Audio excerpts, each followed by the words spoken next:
So we're going to talk about the generic Grandmaster, the Terminator dude, not the Dread Knight version. Stick around.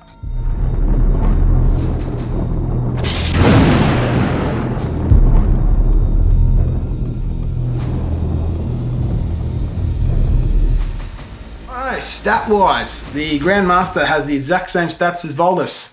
He's got a movement of 5, weapon skill, ballistic skill both 2+, strength and toughness of 4. He's got a wound and attacks of both 6, his leadership is 9, and his save is 2+. He comes with a Mastercrafted Storm Bolter, which is the 24 inches, rapid fire 2, strength 4, AP neg 1, damage 2. Being Terminator Armor, he gets to shoot that as 4 shots at 24 inches at all times. He comes with a Nemesis Force Halberd. He does have some abilities. He's got the Knights of Titan Teleport Strike and an Iron Halo for a 4+. And he's got the Rites of Battle Aura, which allows friendly Brotherhood core units within 6 inches to reroll 1s to hit. Now, the difference between this Grandmaster and Voldus is he gets to have options when it comes to his weapons. He gets to change things out if he wants to, and he's also got not locked into a Brotherhood. So he can get different Brotherhood psychic powers, warlord traits, etc.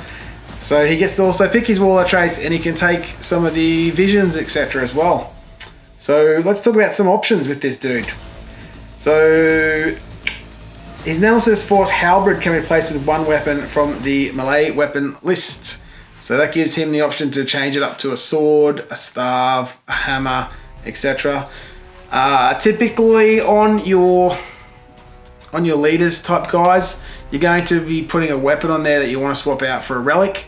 If you like the looks of the relic that affects the halberd, obviously you leave the halberd. If you want to go to the relic hammer, you chuck the hammer. Things like that. I actually like all of them on him, to be honest. The sword's great, the hammer's great, the falchion's great, the halberd's great.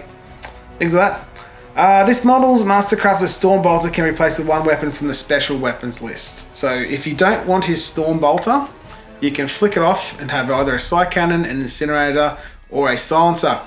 Now there's nowhere I could find this book that allows him to move and shoot those without penalty. So if you do take those, you're at neg 1 to hit. Incinerator is not going to matter so much because it's auto hit anyways. If you did want to take something cool on him, you're probably better off taking not the Incinerator on this dude because his weapons are ballistic skill 2+.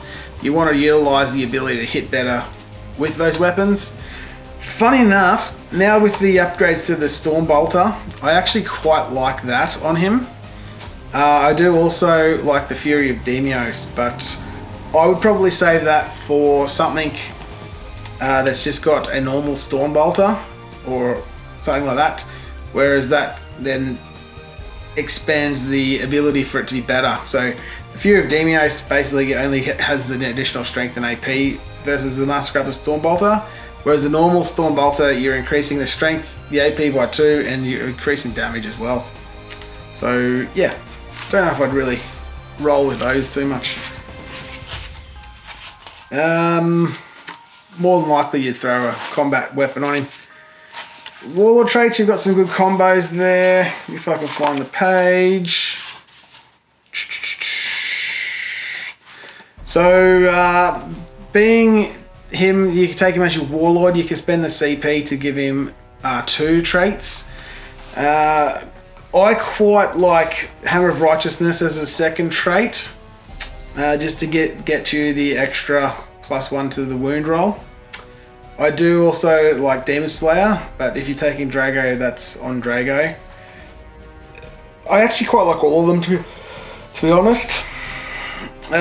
Taking Nemesis Lord on a guy that's got a lot of attacks is pretty good. I'd probably look at Nemesis Lord more on a Dread Knight though for the sweep attack of the sword, but I'll talk about that in that area. So I have gone over the Warlord traits and things like that, but a couple of good combos is that. Hammer of Righteousness is decent with some of the Brotherhood ones. One of the Brotherhoods, I think it's Rapiers it could be. yes, rapiers, it's the advance and charge. It teams up well with First to the Fray. So it says add 1 to advance and charge rolls made for this warlord. Basically, you're allowed to you get a minimum of 2 from your advance. If you're in the Tide of Clarity, you're getting a minimum of 4 inches for your advance, then you can still charge. That's also pretty good on a Dreadnought. But that's it for the Grandmaster. If you do take the hammer though, you do have a stratagem where you can drop it on a Terminator unit and get +1 to hit. So keep that in mind if you want that beastie hammer. And the beastie hammer is actually pretty good in a Prescient Brotherhood unit because you drop the strat on him for the reroll 1s to hit and wound, and also the +1 to hit. Then suddenly you're re-rolling, hitting on 2s, re-rolling 1s to hit, wounding most things on 2s or close to it, re-rolling 1s to wound, and nasty. Very nasty. If you do the +1 to wound on it as well, then adios amigo.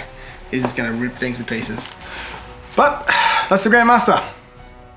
Tune in next time.